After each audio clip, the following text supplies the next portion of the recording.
আজকে আমরা একজনকার সাথে কথা বলবো। এই ছেলেটির নাম হচ্ছে রমজান। হ্যাঁ, তাকে একটি মেয়ে বিয়ের প্রলোভন দেখিয়ে বিয়ের কথা বলে তার সর্বোচ্চ টাকা পয়সা যা ছিল সবকিছু নিয়ে পালিয়ে গেছে। ভালোবাসার নামে যে প্রতারণা যে এই ছেলেটির সাথে করা হয়েছে, আমরা এইগুলো সে কিভাবে প্রতারিত হলো এবং মেয়েটি এখন কোথায় আছে, সর্বশেষ আপডেট তার কাছ থেকে আমরা জেনে নেব।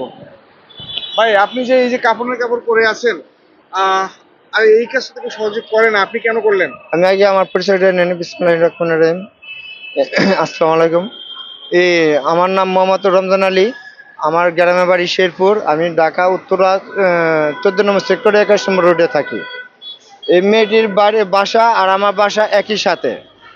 এই মেয়েটির ফ্যামিলি আমার সাথে পারিবারিকভাবে আমার সাথে গোপনে বিয়ে ঠিক করে, বা আশেপাশে কেউ জানে না।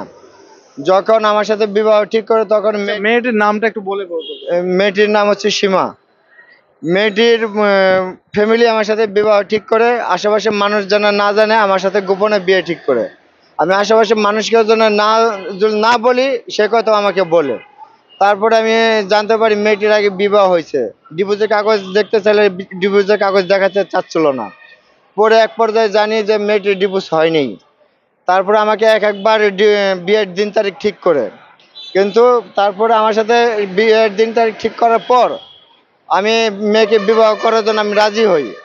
রাজি হওয়ার পরে মেয়েটি আমার সাথে ঘোরাফেরা করে।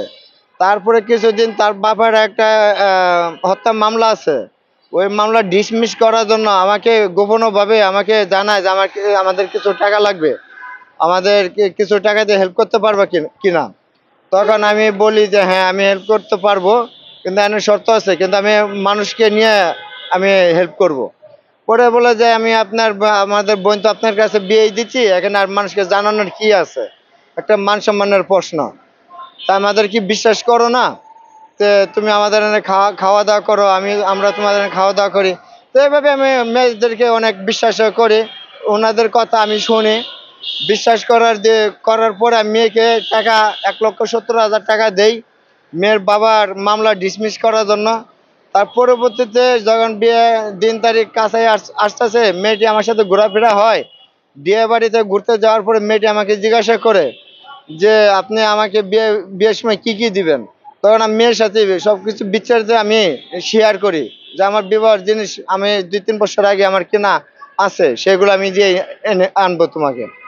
পরে মেয়ে এই কথাটি জানার পরে 2 দিন পর আমার বাসায় আসে দুপুরবেলা। আমি তখন ভাত খাচ্ছিলাম। আচ্ছা আচ্ছা, আপনি কি করেন, আপনি পরিচয়টা যদি এর মধ্যে দেন। হ্যাঁ। আমি হলো ঢাকা উত্তরাতেই আমি মেকানিক্স একজন। আমি মোটর মেকানিক্স। আমি প্রাইভেট কার গাড়ি কাজ কাম করি। আমার আগে ওয়ার্কশপ ছিল উত্তরা 12 নম্বর সেক্টর 1 নম্বর রুটে, এখন বর্তমান নাই, কারণ আমি ছোট কাজ করি। এই মেয়েটি আমার সাথে বিবাহ ঠিক করার পরে যখন হ্যাঁ সীমা যখন স্বর্ণ অলঙ্কার দিয়ে সব মিলে বিচারতে সে জানে, দুপুরবেলা এসে আমি তখন ভাত খাচ্ছিলাম।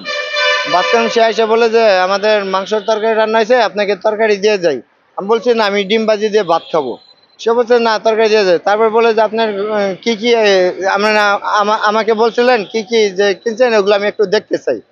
তো ওইগুলো আমি তাকে দেখাই। দেখানোর পরে সে বলে যে আমি এগুলো একটু নিতে পারি। আমি বলি যে নিবা কেমন, না আমি তো একবারে বিয়ের মধ্যে আমি তোমাকে দিবই তো। পরে বলে যে না, আমার বান্ধবীকে আমি কি দেখাবো, আমি বান্ধবীদেরকে দেখাবো, পরে তো আমি আপনাকে দিয়ে দিব। বান্ধবীর কথা বলে এগুলি দেখানোর কথা বলে নিয়ে যাওয়ার পরে আর কোনো মেয়েটি আমার সাথে দেখা সাক্ষাৎ করে না। হঠাৎ একদিন দেখা করে।